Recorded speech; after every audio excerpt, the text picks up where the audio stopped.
5 croyances qui t'empêchent de perdre du poids. Si tu fais partie de ces femmes qui ont l'habitude de dire à partir de lundi prochain, je me mets à faire du sport, à partir de lundi prochain, je m'inscris à la salle de sport. Dès la semaine prochaine, je me mets au régime, dès la semaine prochaine, je me prends en main. Cette vidéo est faite pour toi. Si tu fais partie des femmes également qui se lancent le lundi en question dans leur processus minceur mais qui ne finissent pas la journée et qui se répètent inlassablement « je recommencerai demain », cette vidéo également est faite pour toi. Et si tu fais partie de ces femmes, là c'est plus subtil, qui entament leur processus minceur, qui perdent du poids et qui se sabotent, cette vidéo est faite pour toi également. Alors pourquoi 5 croyances? C'est les croyances que j'ai vues le plus dans mes accompagnements et qui mettaient plus en difficulté les femmes qu'autre chose. Vraiment, j'ai fait un petit combo de ce que je voyais assez régulièrement. Déjà, on part sur la base. Qu'est-ce qu'une croyance? Donc, à partir du moment, une croyance, je vais te la vulgariser, c'est le fait de penser une chose comme étant ta vérité absolue. Et on démarre tout de suite. Croyance numéro 1, c'est que pour mincir, il faut souffrir. Si on veut être honnête de vous à moi, mesdames, est-ce que la souffrance, elle n'est pas dans le fait, pour être en totale sincérité, est-ce que la souffrance n'est pas dans le fait d'être l'esclave de l'alimentation? Est-ce que la souffrance n'est pas dans le fait d'utiliser l'alimentation comme un exutoire? Est-ce que la souffrance n'est pas dans le fait de perdre complètement le contrôle face à l'alimentation? Donc l'idée ici, c'est de considérer le fait de se prendre en main de manière saine, bien sûr, plutôt comme une guérison que comme une souffrance. Le fait de retrouver sa pleine autorité naturelle face à l'alimentation, ça n'a pas de prix. Alors tout changement suppose un minimum de frustration et c'est ok. Donc non mesdames, mincir de manière saine, de manière intelligente, de manière réfléchie, en tablant sur la gestion des émotions, l'activité physique et l'alimentation équilibrée, non, ce n'est pas une souffrance. C'est juste savoir faire du bien à son corps. Croyance numéro 2, mesdames, que certains aliments sont interdits. Alors, il y a les filles qui vont, pour perdre du poids rapidement, enlever complètement une catégorie de famille d'aliments. Souvent, c'est les féculents. Donc, ça crée énormément de frustration, mais ça donne un résultat rapide. Mais le niveau de frustration, il faut être à la hauteur de ce niveau de frustration et être à la hauteur des conséquences de cette stratégie minceur.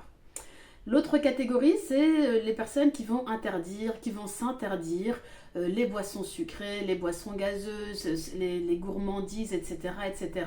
Tout ça pour avoir un résultat toujours rapidement. Il y a des conséquences derrière ce genre de façon de penser. Dans l'idéal, rien n'est interdit. Il faut tendre vers un juste milieu, vers une forme d'équilibre. Il n'y a rien de sain dans le fait de concevoir un changement, une transformation avec une vision pareille. Idem quand tu retires une catégorie de famille d'aliments, quand tu reprends une alimentation saine, il y a une forme de compensation excessive sur l'aliment, la catégorie d'aliments qui a été retirée. Et donc ça crée encore d'autres déséquilibres. Je suis une partisane d'une chose, c'est de la loi de Pareto du 80-20.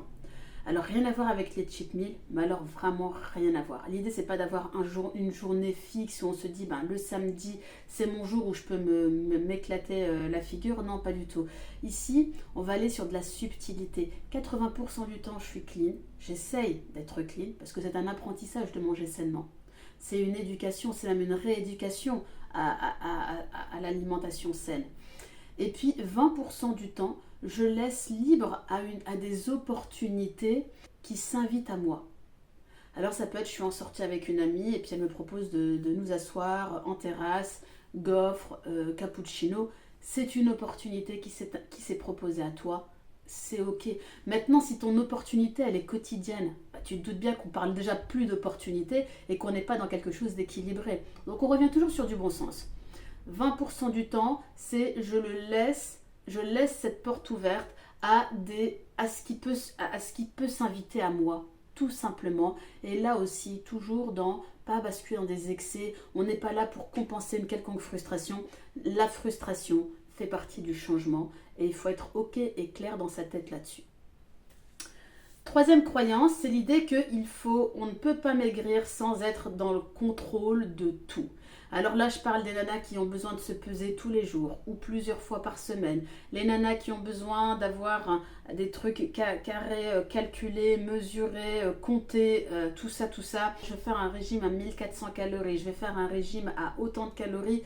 Ça devient vite contraignant. Je vais utiliser telle stratégie pour pouvoir perdre autant de kilos dans autant de temps. Dès lors que tu commences à être beaucoup trop dans le contrôle et dans le calcul, tu oublies complètement ce qui est l'essentiel, l'essence même d'une alimentation saine et d'une vie équilibrée, c'est la pleine conscience. Le fait d'être à l'écoute de soi, de ses besoins, de sa satiété, de sa faim, de prendre aussi un temps de plaisir dans ce que tu manges et pas d'être dans des trucs vachement carrés, cadrés pour pouvoir perdre du poids, toujours dans l'idée de perdre du poids rapidement. Ne soyons pas plus royalistes que le roi. Ça, c'est déjà une première des choses. Et ça me fait penser à une cliente qui était venue me voir. Alors, dans son historique, elle était montée à 180 kilos via une chirurgie bariatrique. Donc, j'ai des a priori sur la chirurgie bariatrique, mais pas dans ce genre de situation. Donc, la fille avait atteint 180 kilos. Chirurgie bariatrique, elle a perdu 80 kilos. Donc, elle est arrivée à 100 kilos. Et de 100 kilos à 30 kilos, elle a fait donc un régime ultra dans le contrôle, et ça fait partie un peu de sa nature, hein, mais ultra dans le contrôle. Et donc 30 kilos, elle est descendue à 70. Quand elle vient me voir, elle est à 80. Donc je lui demande où est le problème. Elle m'explique que les 10 kilos qu'elle vient de prendre, c'est des kilos parce qu'elle n'a plus l'énergie pour être dans le contrôle. Elle n'a plus d'énergie, elle est fatiguée, épuisée, de par sa vie, tout simplement. Et donc, elle n'a plus d'énergie pour être encore dans tout ce genre de calcul, de se mesurer, l'angoisse de la balance, etc.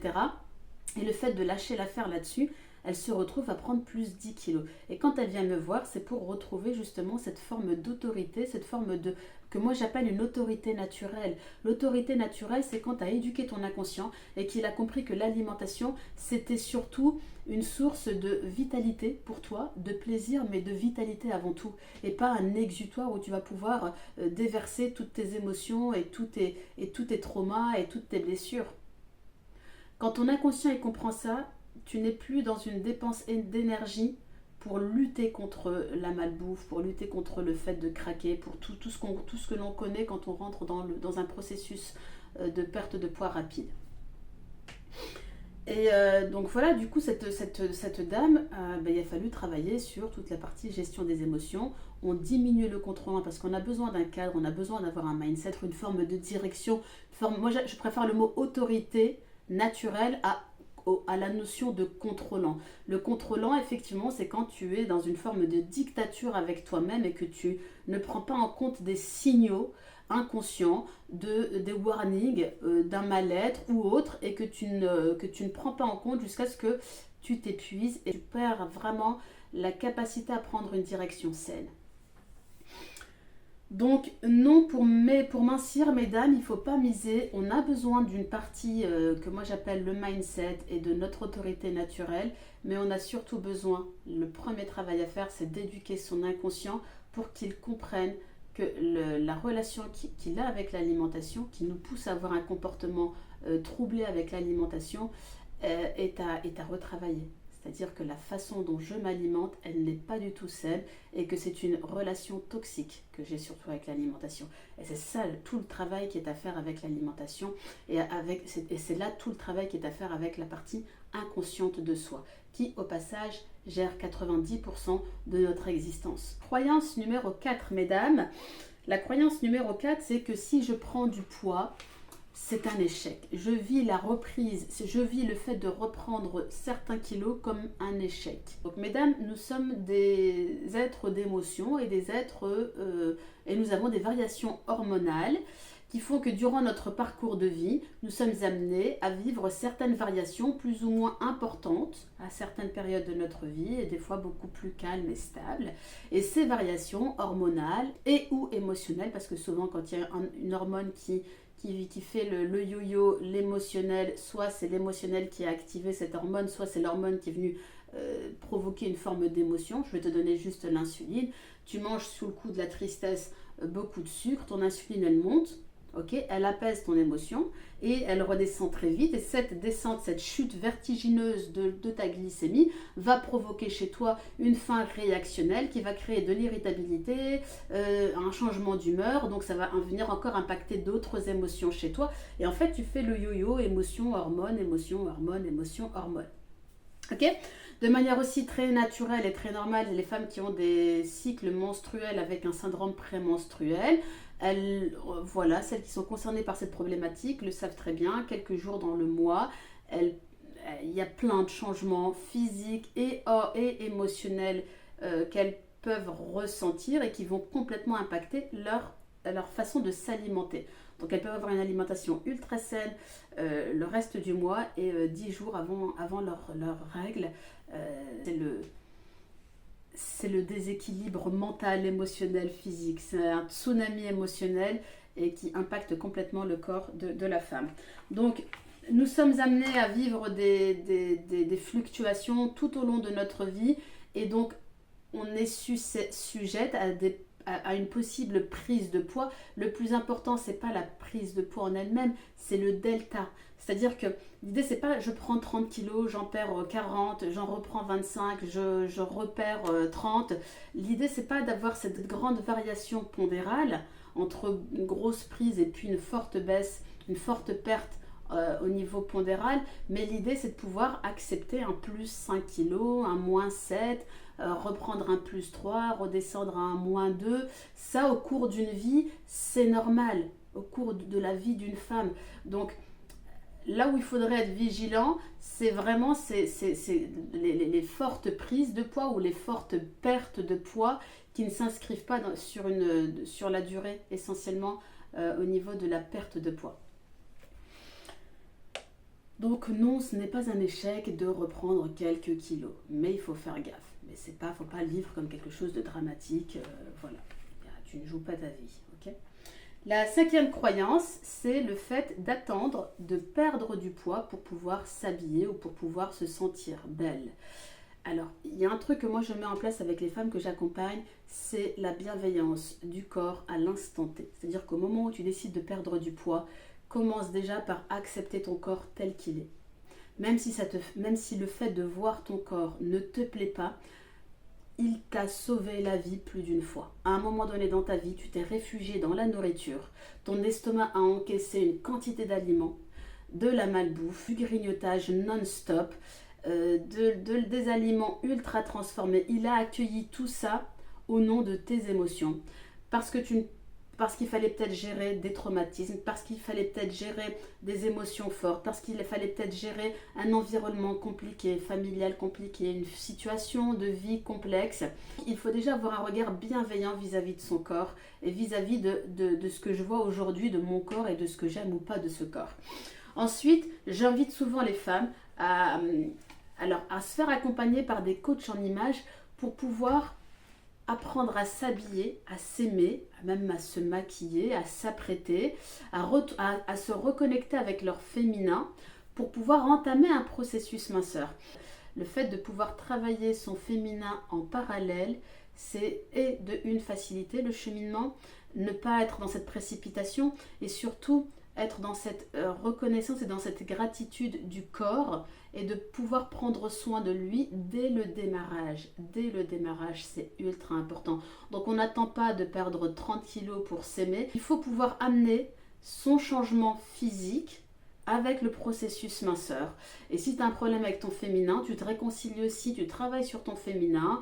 Je sais pas moi, si tu aimes bien un peu la coquetterie, mais que tu t'es toujours interdit un peu de coquetterie, tu travailles ça, tu peux commencer par des petites choses. Hein.